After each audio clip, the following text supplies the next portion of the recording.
ఇవాళ ఏంటంటే ప్రమోషన్ చాలా ఇంపార్టెంట్ అండి. మనం రాజమౌళి చూస్తున్నాం కదా, ఇప్పుడు అవతార్ డైరెక్టర్తో నిన్న కూర్చొని ఆయన వీడియో కాల్లో మాట్లాడి ఇది అవతార్కి ప్రమోషను, రాజమౌళికి ప్రమోషన్. వారణాసి లొకేషన్కి కూడా నేను వస్తాను, కెమెరామెన్గా వస్తానని చెప్తున్నాడు. ఎందుకంటే ఆయన బేసిక్గా కెమెరామెన్ కూడా, సెకండ్ యూనిట్ కెమెరామెన్గా నేను వస్తానని అది వైరల్ అయింది. వారణాసి మళ్ళీ ఒకసారి ఇదైంది. వాళ్ళు ఐమాక్స్ ఫార్మేట్లో కూడా నిన్న అది గ్లింప్స్ రిలీజ్ చేశారు. అలాగా అంటే ప్రమోషన్ ఎలా చేయాలనేది రాజమౌళి దగ్గరికి వెళ్తే గైడ్ చేస్తాడు. పుష్ప 2 గైడ్ చేస్తాడుగా రాజమౌళి, ఎలా చేయాలి మీరు అని. వీళ్ళు వెళ్ళారుగా సుకుమార్ వీళ్ళు. రాజమౌళి గైడ్ చేయకపోయింటే పుష్ప 2 ఆ స్థాయిలో వెళ్ళేది కాదు. అది ప్రమోషన్ ఇంపార్టెంట్ అండి. రాజమౌళి ఓల్డ్లోనే ఇప్పుడు ప్రమోషన్లో కింగ్ అయిపోయాడు. అలాంటి అతను దగ్గరికి వీళ్ళు వెళ్తే చెప్పిస్తాడు కదా వీళ్ళు. సో ప్రొడ్యూసర్లు మరి కారణాలు మనకు తెలియదు, వాళ్ళని మనం నిందించలేం. కానీ ఏదేమైనా దీన్ని ప్రమోషన్ గట్టిగా చేయలేకపోయారు. మీరు చూడండి, ఫస్ట్ డే కలెక్షన్లు పెట్టారు తప్ప తర్వాత కలెక్షన్లు కూడా పెట్టలేదు. ఫ్యాన్స్ తిడుతున్నారు, ఏమో ప్రమోషన్ చేయండి అని ఫ్యాన్స్ అడుగుతూనే ఉన్నారు. సో ఆ ప్రాబ్లం ఒకటే ఉంది పాన్ ఇండియా సినిమాకి. అందుకనే మీరు ఈ వారం కలెక్షన్లు చూస్తే మొత్తం 76,64,00,000 అండి. ఇది 7 రోజుల కలెక్షన్లు, ఇది నెట్. ఇందులో తెలుగు 73,30,00,000, అంటే 95% తెలుగే ఉంది, వేరే భాష లేదు. హిందీ ఎంత జస్ట్ 64,00,000. అట్లీస్ట్ హిందీలో కనీసం ఒక 10 కోట్లన్నా చేసి ఉండేది వీళ్ళు, కానీ కొద్దిగా చేసి ఉంటే. హిందీలో 64,00,000 రావడం ఏంటండి? అంటే థియేటర్లు లేవు అక్కడ. 5 థియేటర్లు 6 థియేటర్లు, ముంబైలో 5 థియేటర్లు 4 థియేటర్లు 2 థియేటర్లు, ఇలాగ రిలీజ్ అయితే ఎక్కడి నుంచి వస్తాయి కలెక్షన్లు?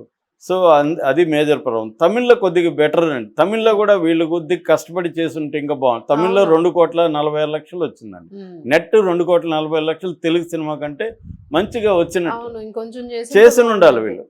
కర్ణాటకలో 16 లక్షలు, మలయాళంలో 8 లక్షలు.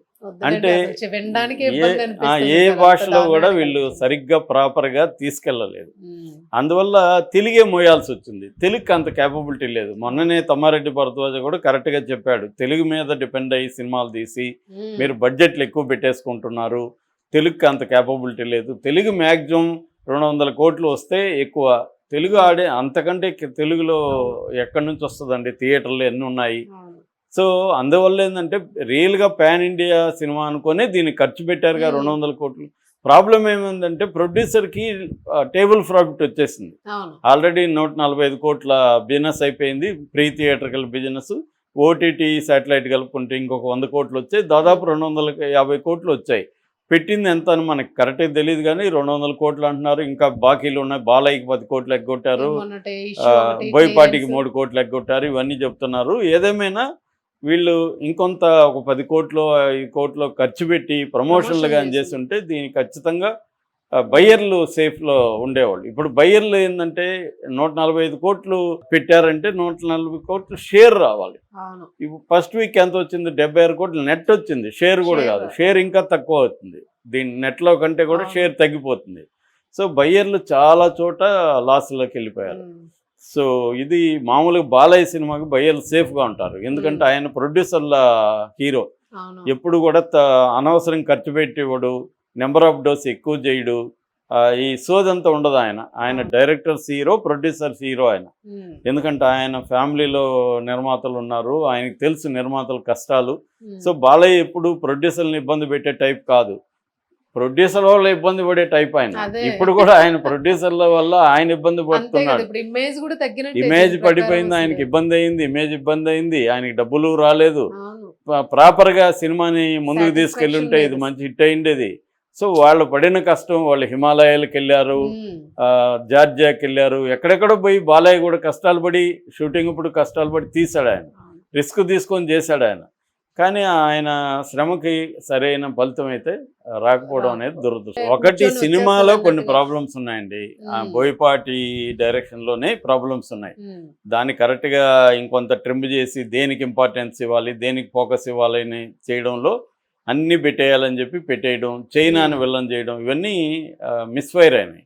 సో సినిమాలో ప్రాబ్లమ్స్ ఉన్నాయి. సినిమాలో ప్రాబ్లమ్స్ ఉన్నా కూడా ఇది ఆడగలిగిన సినిమా, ఎందుకంటే హిందుత్వ ఇవన్నీ కనెక్ట్ అయ్యే సినిమా. దాన్ని అలా తీసుకెళ్ళాలి. ఇప్పుడు సినిమా తీసినాక కూడా ఈ సినిమాలో మైనస్లు ఏంటి ప్లస్లు ఏంటి, దీన్ని మైనస్ని కప్పిపుచ్చి కవరింగ్ ద హోల్స్ అంటారు. ఉమ్. కవరింగ్ ద హోల్స్ అంటే మన బొక్కలను మనమే క్లోజ్ తుడుచుకోవడం. చేసుకోవాలి.